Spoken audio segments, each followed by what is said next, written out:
Muy buenas. Hoy vamos a adentrarnos en un territorio que despierta tanta curiosidad como recelo, el mundo de los llamados elixires modernos. Moléculas de nombres poco amables, a veces incluso sospechosos, a las que se les atribuyen propiedades relacionadas con la longevidad, la reparación celular y la ralentización del envejecimiento. Y es normal que ante este tipo de promesas surja una duda legítima. Cuando escuchamos palabras como taurina o espermidina, muchos se preguntan si estamos ante ciencia real, ante interpretaciones exageradas de estudios aislados o ante un relato cuidadosamente construido para vender soluciones rápidas a problemas complejos. Esa pregunta no solo es válida, es necesaria, porque el problema no es cuestionar estas moléculas, sino no entenderlas.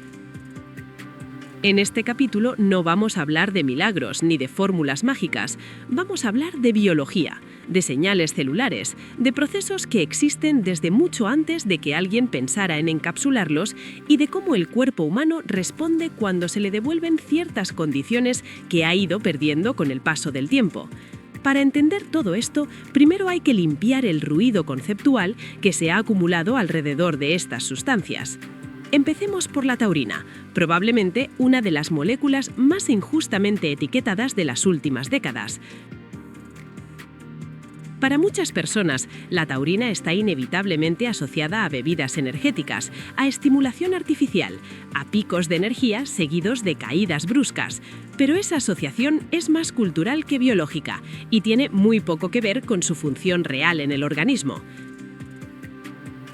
La taurina no es un estimulante, no actúa como la cafeína ni como otros compuestos que fuerzan al sistema nervioso a ir más rápido de lo que le corresponde.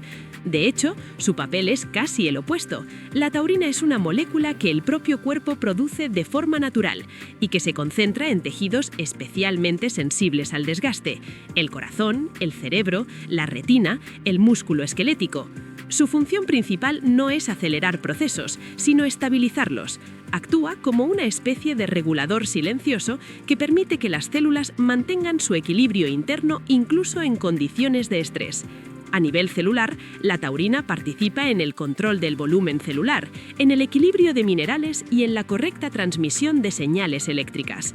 Ese equilibrio, que rara vez se menciona porque no genera titulares llamativos, es esencial para que miles de reacciones bioquímicas ocurran con precisión, sin errores y sin un desgaste innecesario. Cuando ese equilibrio empieza a deteriorarse, el cuerpo no colapsa de inmediato, lo hace de forma progresiva. Aparecen señales sutiles que muchas veces se atribuyen simplemente a la edad: menor capacidad de recuperación, inflamación de bajo grado, peor tolerancia al estrés físico o mental, sensación de que todo cuesta un poco más. Y aquí aparece un dato especialmente revelador. Estudios recientes han mostrado que los niveles de taurina descienden de forma marcada con el envejecimiento. En torno a los 60 años, esta caída puede ser muy pronunciada, hasta el punto de que hoy se considera a la taurina uno de los marcadores más consistentes del envejecimiento biológico. Dicho de otra forma, a medida que envejecemos, perdemos una de las moléculas que más contribuyen a mantener la estabilidad del sistema. Imagina un motor complejo funcionando durante décadas. No se rompe de golpe. Lo que ocurre es que empieza a perder eficiencia, a generar más fricción interna, a calentarse antes de tiempo. La taurina cumple una función similar a la de ese mantenimiento constante que evita que el sistema se desgaste prematuramente. Por eso, sus efectos se observan en tantos sistemas distintos del organismo: en el corazón, contribuyendo a la elasticidad vascular y a la estabilidad del ritmo; en el sistema nervioso, modulando la excitabilidad neuronal y protegiendo frente al daño; en la retina, ayudando a preservar la función visual; y dentro de la célula, facilitando el uso eficiente de nutrientes y la resistencia frente al estrés oxidativo. La taurina no empuja al cuerpo hacia adelante, lo sostiene para que no se descompense. Pero proteger por sí solo no es suficiente. Podemos estabilizar el sistema, reducir parte del desgaste y mejorar la resiliencia celular. Sin embargo, si no abordamos otro problema fundamental del envejecimiento, los beneficios serán siempre parciales. Ese problema es la acumulación progresiva de residuos celulares. Con el paso del tiempo, las células acumulan proteínas dañadas, estructuras que ya no cumplen su función y mitocondrias que han perdido eficiencia. Si estos componentes no se eliminan, el entorno celular se vuelve cada vez más tóxico, interfiriendo con procesos que antes funcionaban con normalidad. Aquí es donde entra en escena la segunda gran protagonista de este capítulo, la espermidina. Más allá de su nombre peculiar, la espermidina desempeña una de las funciones más interesantes dentro de la biología del envejecimiento. No actúa como un nutriente clásico, no aporta energía ni estructura. Su papel es el de una señal reguladora.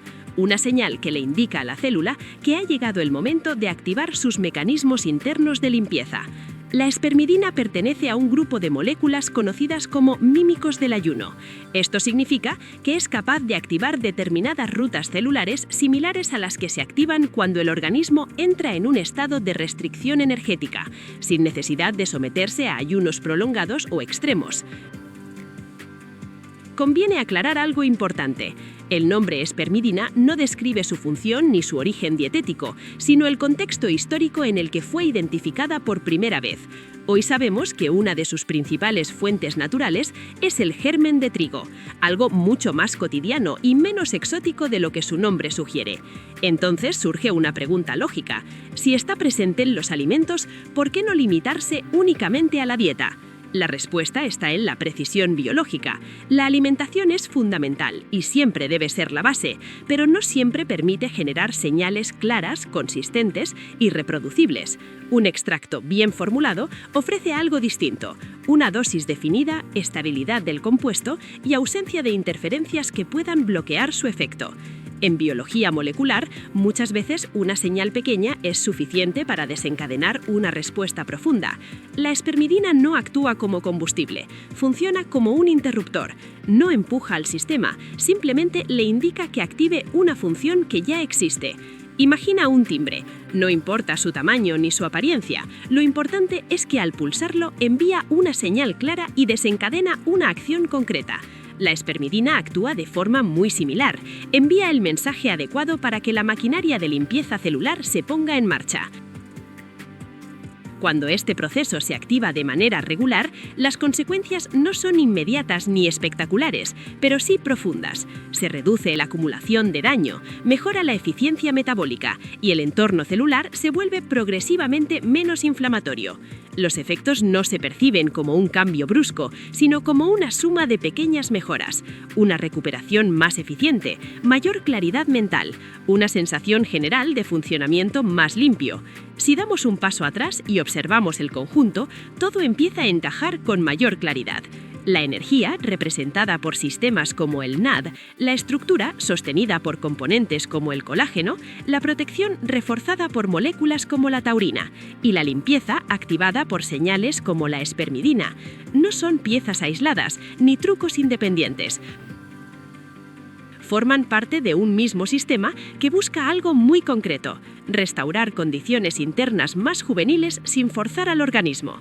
El rejuvenecimiento, entendido desde esta perspectiva, no es un evento puntual ni una intervención milagrosa, es un proceso acumulativo y silencioso.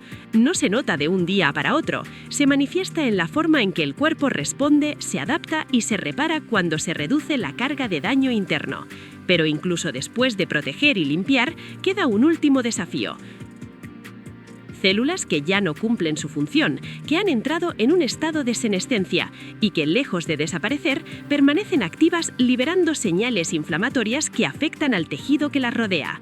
De ellas hablaremos en el próximo capítulo, de las llamadas células zombie y de las herramientas que la ciencia está empezando a explorar para eliminarlas de forma selectiva, porque a veces para que el sistema vuelva a funcionar correctamente no basta con proteger y limpiar, a veces también hay que saber dejar ir.